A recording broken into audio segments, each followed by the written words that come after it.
গত পর্বে তোমাদের সাথে আলোচনা করেছি ১৬৭৭ সালে রুদ্ররাম পণ্ডিত দ্বারা নির্মিত এই আদি মন্দিরটির বিষয়, যা একসময় পরিত্যক্ত ও জীর্ণ হয়ে পড়েছিল। কিন্তু সম্প্রতি পশ্চিমবঙ্গ হেরিটেজ কমিশন এটিকে হেরিটেজ সাইট হিসেবে ঘোষণা করেছে এবং সরকারের পক্ষ থেকে সংস্কার করাও হয়েছে। বর্তমানে শ্রীরামপুরের বল্লভপুরে যে রাধাবল্লভজির মন্দিরটি দেখা যায়, তার ইতিহাস মূলত ১৮০০ শতাব্দীর মাঝামাঝি সময়ের স্থাপত্য ও পৃষ্ঠপোষকতার সাথে জড়িত। শোনা যায় পাথুরিয়াঘাটার বিখ্যাত জমিদার শ্রী নয়নচাঁদ মল্লিক একদিন স্বপ্নাদেশ পান যে প্রথমে গঙ্গার ধারে যেখানে রাধাবল্লভজির মন্দিরটি ছিল, যা আজ হেনরি মার্টিন প্যাগোডা নামে পরিচিত, সেখানে নাকি রাধাবল্লভজি মরার গন্ধ পাচ্ছেন, তাই তাকে সেখান থেকে স্থানান্তরিত করতে হবে। তারপর ১৭৬৪ সালে শ্রী নয়নচাঁদ মল্লিক বর্তমানের এই সুবিশাল মন্দিরটি নির্মাণ করেন। ১৮৩৭ খ্রিস্টাব্দে তার পুত্র নিমাইচরণ মল্লিক বিগ্রহের নিত্য সেবার ব্যবস্থা করেন। এই মন্দিরটি বাংলার সবচেয়ে বৃহত্তর আটচালা মন্দিরগুলোর মধ্যে অন্যতম। মন্দিরের উচ্চতা প্রায় ৬০ ফুট এবং এর সামনে একটি সুবিশাল নাট মন্দিরও রয়েছে। মূল মন্দিরের অদূরেই রয়েছে সেই বিখ্যাত সুউচ্চ অষ্টকোণাকৃতি রাসমঞ্চ, যেখানে প্রতি বছর রাস পূর্ণিমায় রাধা বল্লভজির রাসযাত্রা উৎসব মহাসমারোহে পালিত হয়, যেখানে লক্ষাধিক ভক্তের সমাগমও ঘটে। বর্তমানে মন্দিরটি একটি ট্রাস্ট বোর্ডের মাধ্যমে পরিচালিত হয়। ১৯৭৩ সালে কলকাতার বিড়লা জলকল্যাণ ট্রাস্ট মন্দির ও মন্দির সংলগ্ন রাসমঞ্চের বড় ধরনের সংস্কারের কাজ সম্পন্ন করে। শ্রীরামপুরের যাত্রা অঞ্চলেই ছিল পণ্ডিত রুদ্ররামের মামার বাড়ি। যাত্রার বিখ্যাত এই দোলমঞ্চের আদলেই তৈরি হয়েছিল রাধাবল্লভজির এই দোলমঞ্চ। মন্দিরের কাছে এখনও ভগ্ন অবস্থায় পড়ে রয়েছে পুরনো সুবিশাল এই আটচালার দোলমঞ্চটি। এর গায়ে এখনও দেখা যায় কিছু পঙ্খের কাজ।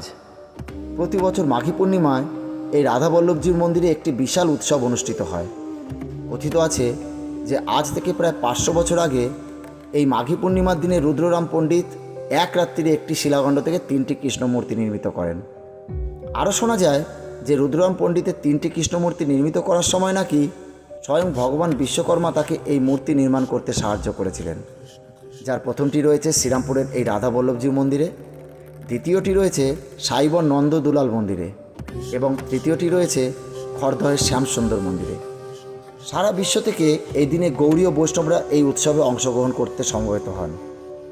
উৎসব গৌড়ীয় বৈষ্ণব জীবনধারার একটি অবিচ্ছেদ্য অংশ এবং এটি বৈষ্ণবদের উন্নত ভক্তদের সঙ্গে মেলামেশা করার ও কৃষ্ণকথা আস্বাদন করার সুযোগ করে দেয়। শ্রী রাধাবল্লভজিও এতটাই সুন্দর যে যে কেউ চিরকাল তার সুন্দর রূপের দিকে অপলকে তাকিয়ে থাকতে পারবে।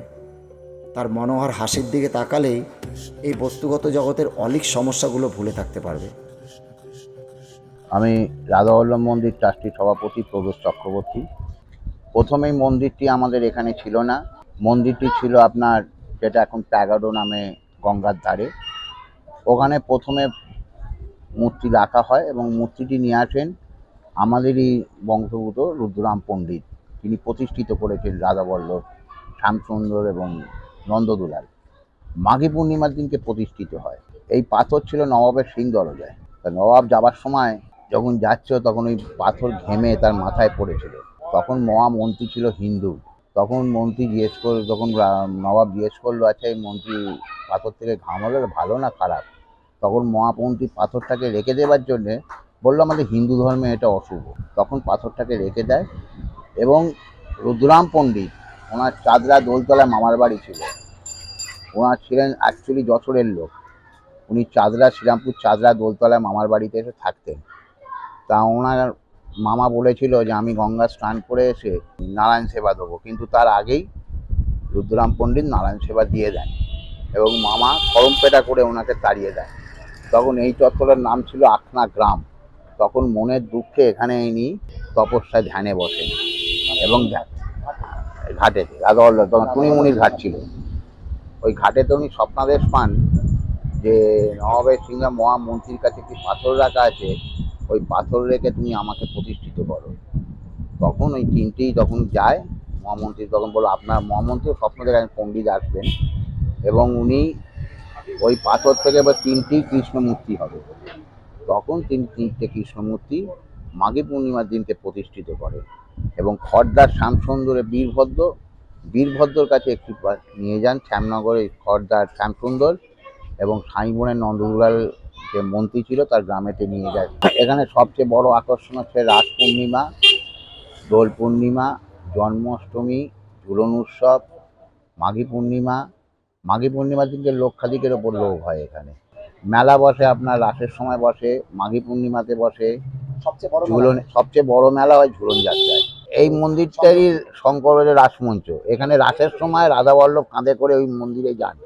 ওই মন্দিরে 3 দিন পুজো হয় এবং একদিন রাত্রিবেলা ওই মন্দিরে থাকেন উনি। ওইটার নাম ওই জন্যই রাসমঞ্চ।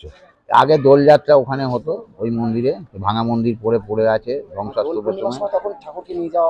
ওই অনেক দিন আগে ভাঙা অবস্থায় পড়ে আছে, ওটা নির্মাণ করা হয়নি। ওটা আমাদের জন্মের আগে থেকে ওটা ভাঙা অবস্থায় পড়ে আছে এবং কেন বন্ধ হয়ে গেছে সেটা বলতে পারবো না। আর হচ্ছে রাতের সময় আর হচ্ছে দোলের সময়, দুদিন সাধারণ মানুষ হাত দিতে পারবেন চরণে। অ্যানিমাগেন প্যাগোডা ওটা আমরা গোবিন্দ যেদিনকে রুদ্রাম পণ্ডিতের জন্ম উৎসব সেদিনকে ওখানে নারায়ণ নিয়ে গিয়ে পুজো হয় রাধা এখনো হয় প্রতি বছর। আমি শুনেছি এটা লোককথা, যেটা হচ্ছে মানে ওইটা মানে যখন ডাচেরা যখন ওখানে প্যাগোডা করেছিল তখন নাকি এটা জলকল হওয়ার জন্য ওটাকে ওনারা কবজা করেন এবং উপরের চূড়াটাকে কামান দিয়ে নাকি ভাঙতে চেষ্টা করেছিলেন, কিন্তু হ্যাঁ ওটা ব্রিটিশরা তখন ক্ষমতা তাদের, তারা ওই নৌকো করে গিয়ে তখন ওই কামান দিয়ে ওটাকে ভেঙে দেয়।